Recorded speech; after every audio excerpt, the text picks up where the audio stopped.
Back آواز میں تسبیح کہی تو حضور صلی اللہ علیہ وسلم فرماتے ہیں کہ مجھ پر خیبت و خوف طاری ہوا۔ سدرۃ المنتہا طے کرنے کے بعد جب پردہ شہنشاہی نظر آیا تو حضرت جبریل نے اپنا قدم پیچھے ہٹایا۔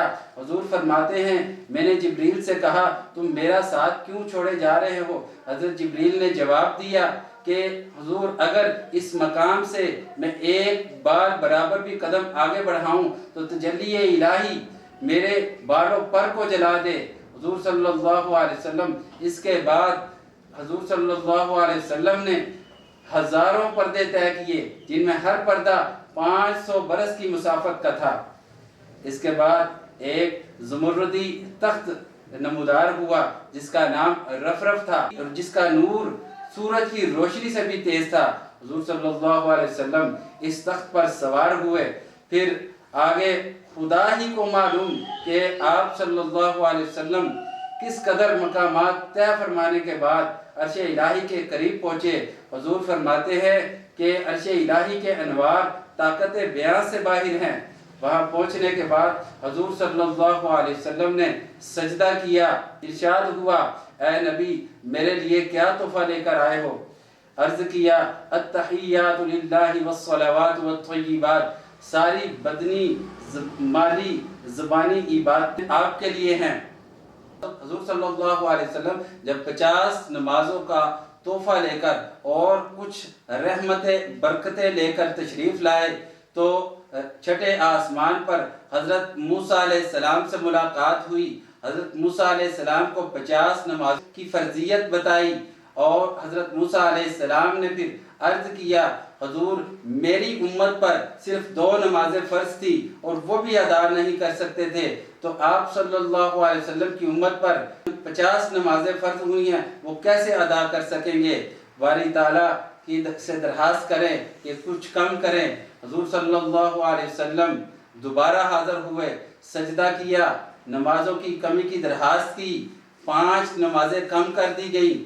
حضرت موسیٰ علیہ السلام سے پھر ملے اور پھر اور کم کروانے کا مشورہ دیا اور اس کے بعد 5 اور کم کر دی گئیں، یہاں تک کہ حضور بار بار آتے اور کم کرواتے، 5 بقایا رہ گئیں۔ حضرت موسیٰ علیہ السلام نے اور کم کرنے کا مشورہ دیا تو حضور صلی اللہ علیہ وسلم نے فرمایا کہ اب اللہ تعالیٰ کے پاس جاتے ہوئے مجھے شرم آتی ہے۔ اللہ تعالیٰ نے فرمایا ان 5 نمازوں کے پڑھنے کا ثواب بھی 50 نمازوں کے برابر ہوگا۔ اس کے بعد جنت و دوزخ کی سیر کرائی گئی۔ حضور صلی اللہ علیہ وسلم جنت کی خوبصورتی اور شان بیان کرتے ہوئے فرماتے ہیں کہ جنت کی 4 دیواری سونے کی ہے، جنت کا دروازہ 40 برس کے راستے چوڑا ہے، جنت میں موتی کے خیمے ہیں، زمین کی مٹی خالص مشک کی ہے۔ فرماتے ہیں میں نے جنت میں ایک موتی کا قبہ دیکھا جس کے اندر سے جنت کی نہریں دودھ شراب پانی جاری ہیں۔ فرماتے ہیں کہ میں نے جنت میں سرخ یاقوت کا محل دیکھا جس کے نیچے جاری نہر کے کنارے ایک حور منہ دھو رہی ہے۔ پوچھا یہ کس کا محل ہے؟ عرض کیا عمر بن خطاب کا ہے۔ فرمایا کہ عمر تیری حیا اور غیرت یاد آ گئی اس لیے کہ میں اس محل میں داخل نہ ہوا۔ اسی طرح جنت کے بہت سے عجائبات دیکھنے کے بعد دوزخ بھی دیکھی۔ العیاذ باللہ، خچر کے برابر بچھو، اونٹوں کے برابر سانپ، لوہے کی چکیاں پہاڑوں کے برابر جن میں دوزخیوں کو پیسا جائے گا۔ یہ سب کچھ دیکھنے کے بعد حضور صلی اللہ علیہ وسلم نے بیت المقدس کی طرف نزول فرمایا، براق پر سوار ہو کر مکہ معظمہ کی طرف روانہ ہوئے۔ روحہ کے مقام پر ایک قافلہ ملا اور راستے میں ایک اور قافلہ ملا۔ یہ سب کچھ دیکھنے کے بعد صبح صادق کے وقت حضور صلی اللہ علیہ وسلم مکہ معظمہ میں ام ہانی کے گھر تشریف لائے۔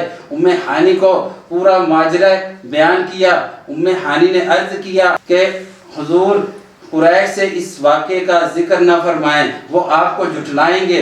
حضور صلی اللہ علیہ وسلم نے صبح جب معراج کا ذکر کفار و مشرکین سے کیا تو سب نے انکار کر دیا۔ ابو جہل خوشی کے ساتھ حضرت ابو بکر صدیق کے پاس آیا کہ اس امید میں وہ بھی انکار کر دیں گے۔ تو کام بن جائے گا۔